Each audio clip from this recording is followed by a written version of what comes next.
Hi friends, welcome to Organic Chemistry. You're learning with Dr. T. Agustin Arul Prasad. Have a wonderful learning.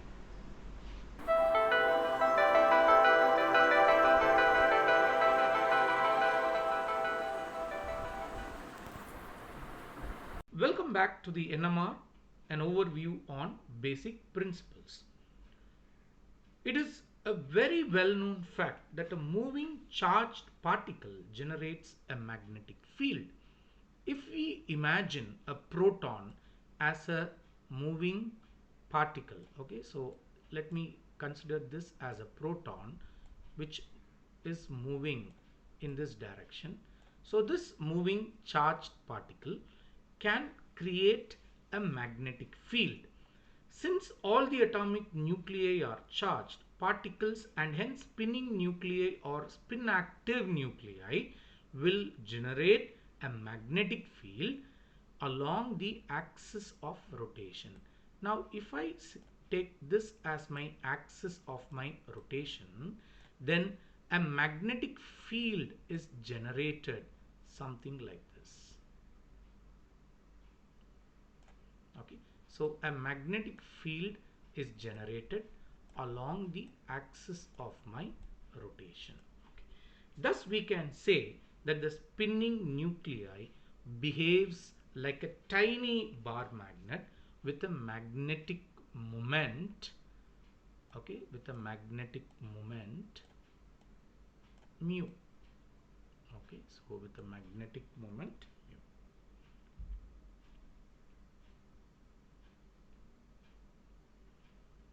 In the absence of an external magnetic field, all the magnetic nuclei which are considered as nuclear magnetic dipoles are randomly oriented. Now, if we could imagine a situation like this, in the absence of an external magnetic field, all the magnetic nuclei are randomly oriented. But when an external magnetic field is applied, the nuclei either align themselves or against the field of the external magnetic field. Now, you can imagine a situation in the presence of an external magnetic field B naught. All these disoriented or randomly oriented magnetic dipoles, they tend to align themselves with the external magnetic field or opposing the external magnetic field. Quantum mechanics explains when a magnetically active nuclei with a net nuclear spin I is placed in a uniform magnetic field, its magnetic dipole or magnetic moment will align with only 2I plus 1 ways. Thus, a nucleus with a spin state of I is equal to half can have only two possible orientations. This 2I plus 1, which we have already seen it as spin multiplicity. Now, in the presence of an external magnetic field, some of the nuclei arrange themselves in the direction of the external magnetic field, while some of them in the opposite direction. More energy is needed for a nucleus to align against the external magnetic field than to align it with the external magnetic field. Therefore, nuclei which align with the field are in the lower energy state called alpha spin state, and those which align against the field are in the higher energy spin state called beta spin state. Now, one can imagine or one can understand with this visual representation. In the absence of an external magnetic field, all the magnetic dipoles are randomly oriented, and once in the presence of an external magnetic field, the magnetic dipoles or the nucleus can orient themselves aligning with the external magnetic field or opposing the external magnetic field. With a nuclear spin of 1 by 2, there can be only two spin states, 2I plus 1, which corresponds to the alpha spin state and beta spin state. The number of nuclei in the alpha spin state is always higher than the beta spin state according to the quantum mechanical recommendations. The difference in population between these two spin states is very small, which is 10 out of a million, but that is sufficient enough to form the basis for NMR spectroscopy. Now, what happens when we place such nucleons or magnetically effective nucleus in the presence of an external magnetic field? Some of the nucleus can absorb energy using the radio frequency region, and it can move from its lower energy spin state to a higher energy spin state. Now it cannot stay there for a longer time, therefore it has to come back from a lower energy spin state to a from a higher energy spin state to a lower energy spin state, which we call it as flipping. And while coming down, it undergoes a relaxation process. So there are two types of relaxation: spin relaxation and spin lattice relaxation, which we'll be seeing in the coming classes. Therefore, this forms the basis for NMR spectroscopy. So absorption of energy, moving to a higher energy spin state and coming back to the lower energy spin state and releasing the absorbed energy, which can be recorded. So the difference in energy between the two spin states depends on the external magnetic field strength. If the external magnetic field strength is increased, the difference in energy between these two spin states also increases. Or in other words, the delta E value. So the difference in energy delta E value is directly proportional to the strength of the external magnetic field. So as the applied magnetic field strength increases, one can see the difference in energy also increases. Okay, so here the delta E value is less because the magnetic field strength is small. So as it increases, okay, so the greater the strength of the external magnetic field, greater is the energy difference between the alpha and beta spin states. The following diagram illustrates that the energy between the two spin states increases as the field strength increases. So the delta E value, the energy difference between the two spin states, is given by the following equation. And if we remove the proportionality sign, so we can include a constant. So the constant now becomes the Planck's constant, okay, and it is proportional to beta. And here we are introducing a term called gamma, which is the gyromagnetic ratio or magnetic gyric ratio, okay, h divided by 2 pi. It is a constant that depends on the particular type of nucleus. Thus, it is clear for a given nucleus, the value of delta E depends on the applied magnetic field strength B naught.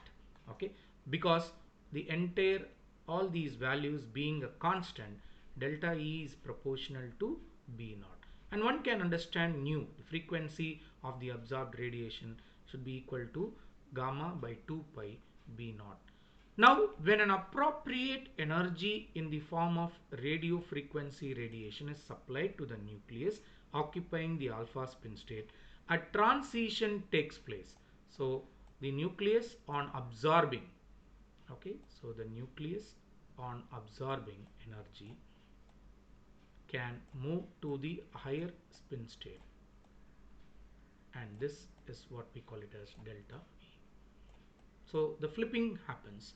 A transition takes place between the two spin states and the nucleus is said to be in resonance with an external magnetic field. Now let us come back and understand the term nuclear magnetic resonance. Please remember, only those nucleus which has a net magnetic spin, nuclear spin, can undergo a process called resonance when they absorb energy in the radio frequency region and move from a lower energy state to a higher energy state. And that is how you get the name nuclear magnetic resonance spectroscopy.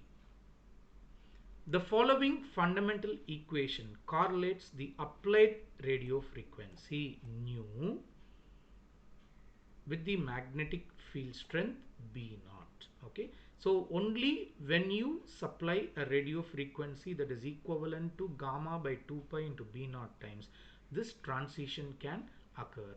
Okay, so the value of gamma depends on a particular type of nucleus. For example, for a proton, the value is 2.765 into 10 power 8. Okay, whereas in the case of carbon 13 it is 6.688 into 10 power 7. So when we substitute the value of 2.675 into 10 power 8 divided by 2 into 3.14 and the magnetic field strength that we are using, it gives the value 300 into 10 power 6 hertz, that is equal to 300 megahertz. So the introduced radio frequency is given in megahertz. The following calculation shows that if a radio frequency of 300 megahertz is used for a nucleus which is placed at a magnetic field strength of 7.046 Tesla, then transition will take place. Or in other words, the following calculation shows that a frequency of 300 megahertz is required at a magnetic field strength of B naught of 7.046 Tesla for resonance to occur for a proton. Now, because each kind of nucleus has its own gyromagnetic ratio, different energies are required to bring different kinds of nuclei into resonance. For example, an NMR spectrometer with a magnet requiring a frequency of 300 MHz to flip the spin of the proton nucleus requires a frequency of 75 MHz to flip the same spin of a carbon 13 nucleus, because the value of gyromagnetic ratio gamma for C13 is 1/4 of the value of hydrogen nucleus. In other words, the carbon nucleus requires only 75 MHz to undergo this transition, whereas proton requires 300 MHz to undergo this transition. NMR spectrometers are equipped with radiation sources that can be tuned to different frequencies so that they can be used to obtain NMR spectra of different kinds of nuclei. Therefore, we fix the magnetic field strength and we sweep the molecule with different frequencies, thereby several different types of environments or different types of carbon and hydrogen absorb energy, and they give us a NMR spectrum. Now, in the presence of an external magnetic field, you can see the nucleus, besides its spinning motion, also persists about its own axis of rotation in a similar manner as a spinning top. You can see here this spinning motion, this spinning nucleus also undergoes a waltz-like motion like a spinning top. Okay. Now, to understand the precession motion, let us consider the behavior of a spinning top. In addition to the spinning motion, the top also performs a waltz-like motion in which the spinning axis of the top moves slowly around the vertical. This type of waltz-like motion is called a precessional motion, and this arises due to the interaction of the spin of the top or the nucleus with Earth's gravitational field acting vertically downwards. It is important to note that the spinning frequency of the nucleus does not change, but the precessional frequency changes. Okay? The precessional frequency is directly proportional to the applied magnetic field. Stronger the applied magnetic field, higher is the precession rate. If the radio frequency radiation of frequency equal to this precessional frequency or Larmor frequency is supplied to the precessing nucleus, the energy can be absorbed and the nucleus can be promoted to the higher energy state. So please remember, It is the radio frequency that interacts with the precessional frequency of the nucleus, and absorption of energy takes place, and the nucleus is promoted to a higher energy state. This energy absorption is called resonance because the frequency of the applied radiation and the precessional frequency coincide or resonate. This is the reason why you call this as nuclear magnetic resonance spectroscopy. Hence, the basic NMR relationship can be written as follows: nu subscript L is equal to nu, that is equal to gamma by 2 pi into B naught. It is important to note here that the energy difference between the two energy states is so small that even with very large external magnetic field, because the energy difference is so small that the population of the nuclei in the two energy states are nearly equal. However, the lower energy state has slight excess population. Now, one can imagine the situation like this. Okay, so let us say we have a population of like this, and here, sorry,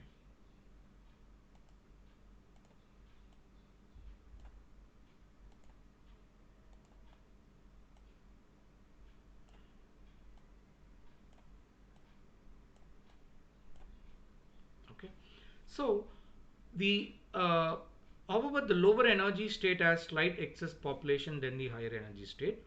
The relative populations of the two spin states will change if energy of correct frequency is supplied. Okay, if energy of correct frequency matching with the precessional frequency of this nucleus is supplied, so now we can induce some of these to the higher energy state. So nuclei in the lower energy state absorb this radio frequency radiation and undergo a transition to a higher energy state.